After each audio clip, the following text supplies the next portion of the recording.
What's up gamers, Cryptico here, and welcome back to Lowering the Mark, a show where I analyze the current and former world records of Mario Kart 8 Deluxe time trial runs to see how these records get faster over time. We'll look at elements such as the loadout, racing lines, and mushroom usage to better understand what's bringing these times down. If you haven't already, please consider subscribing to my channel and hit the notification bell to be the first to know when my videos go live. For today's episode, we're taking it back to the course that's just as boring as it is cold. Ice Ice Outpost at 200cc. On May 1st, 2017, the world record for this run was set at 1 minute 20.638 seconds by the French player Mick. Fast forward to about 2 weeks ago on July 18th, 2021, and the record was brought down to 1 minute 17.260 seconds by none other than Alberto. That's a 3.3 second improvement between records and a 4.1% faster time. Our former world record holder Mick has broken 68 world records across 14 unique runs and has racked up a total of 380 days holding at least one world record. Our current world record holder Alberto is now up to nearly 550 world records broken across 53 unique runs over half the game, and has spent nearly 1,200 days holding at least one of his 33 current world records. At pre-release, the world record was just over 125, but it quickly found itself under 120 and then under 119, mostly thanks to American player T. Tyler. In August of 2017, Japanese player Davi headlined a new wave of records on a quest to bring the time down even further. At one point, it was looking like he would grab the first 117, but that would come at the hands of the Dutch player Stur, who stopped Davi in his tracks. Stur would briefly battle with super effects before he made the course his own, dropping 15 of the next 18 world records and bringing it down by another 0.3 of a second. At that point, Alberto joined the party and put an end to Stur's 500 plus day reign on this course as he brought the record down even further to what it is now. In total, the record was broken 75 times by 15 different players. Contrary to the last few episodes, these two loadouts are pretty evenly matched. Mick goes with the combo of Dry Bowser driving the Streetle with the rollers and the Super Glider. Alberto goes with the combo of Wario driving the Wild Wiggler with the Azer roller wheels and the Paper Glider. These loadouts are pretty well matched in terms of performance. Both players have identical top speed, acceleration, handling, and mini turbo stats, which means that any time saved by Alberto is the result of better driving. Yeah, Mick has a small advantage in the grip stat, but that usually isn't a factor unless we're on an icy course. Speaking of which, this course is just one boring loop split into a green path that everyone likes and a yellow path everyone avoids. There are a couple long turns here and there, plus a few interesting shortcuts, so it should be at least cool to watch both players go at it. Let's have a look.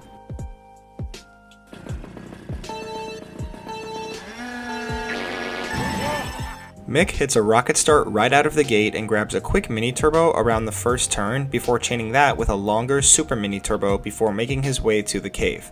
Alberto uses his first mushroom when the race starts and immediately hops into a similar mini turbo around the first turn before chaining a quicker, tighter super mini turbo around the second one. About the only difference we can see so far is that Alberto used a mushroom really early on to gain an early lead as he goes ahead by over 0.8 of a second going into S2. Mick grabs a tight super mini turbo around the first turn on the yellow path before crossing over to the green path for another quick mini turbo before reaching the end of this elevated platform to close out the section. Alberto charges up a quick mini turbo he'll release before taking this shortcut and hitting a jump boost off the ramp to cut a huge part of the first turn out.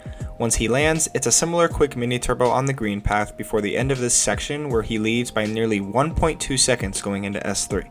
After the jump boost, both racers stay on the green path and hit either a super or ultra mini turbo around this long anti-grav turn on their way to the glider ramp. Once they hit the ground on the other side, both racers use a mushroom around this final turn while getting their super mini turbo to close out the lap. Now, using two mushrooms on the first lap would put anybody ahead of their competitor, but Alberto also had a few additional tricks up his sleeve to build on his early lead to go up by over 1.6 seconds at the end of lap 1. At the beginning of the lap, both racers go for that quick mini turbo around the first turn before chaining that with the super mini turbo on their way to the cave.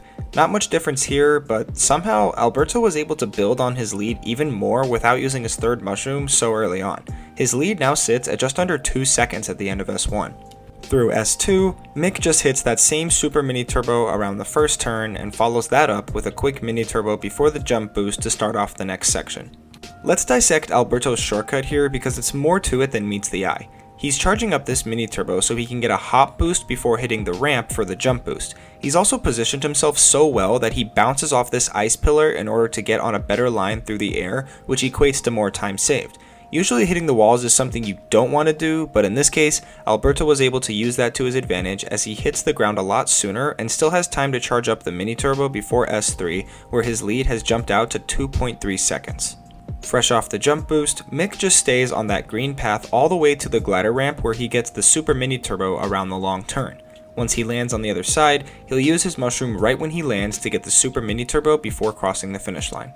After Alberto hits the jump boost, he shifts over to the yellow path after starting his drift a little earlier, but then gets right back on the green path to finish the ultra mini turbo around the long turn.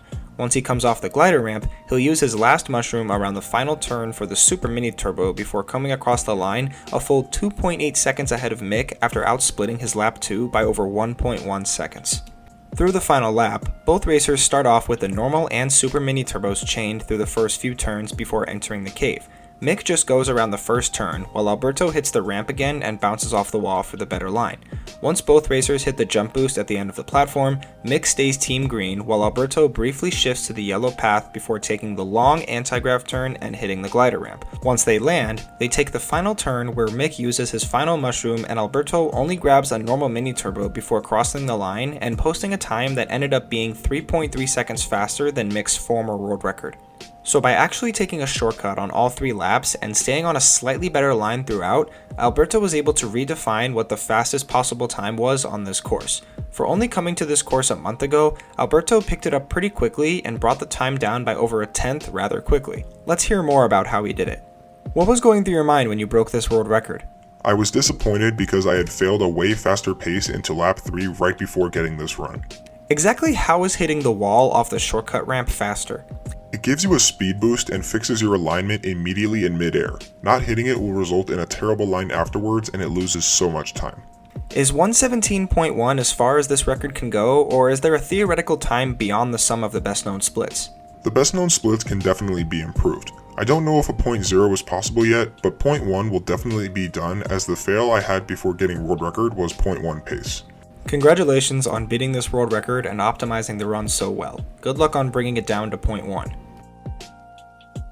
The best known splits for this run show that Alberto is just really good at video games. Despite not owning all 3 of the best known splits, his world record splits come pretty close to the best known laps. His first 2 world record laps are about 2 frames away, while his world record lap 3 is so close to the best known lap that if it were 1 frame faster, it would be the new best known split.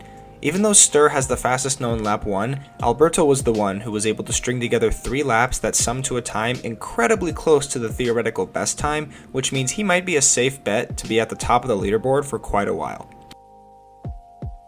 The worldwide top 10 consists of 7 national and 4 continental record holders. Alberto sits at the top, Dutch record holder Stur is more than a tenth back in second, and French record holder Army is slightly behind him in third. The best 2 Asian players on this course in Somin and Shiranui go 4 and 5, while American record holder Tai just barely misses out of the top 5 in 6th. 7th through 8th place include Panda and Pi, and they share a mere 4/1000ths of a second of separation. Rounding out the top 10, we have Super Effects and Yoshi, who are 2/100ths of a second apart. Considering Alberto already has a 1/10 of a second lead over the next best competitor, it might be safe to assume his newly acquired world record might be here for some time. Or at the very least, he will hold the top spot so long as Stur doesn't come back to de-rust and take the title back. Guess we'll have to wait and see.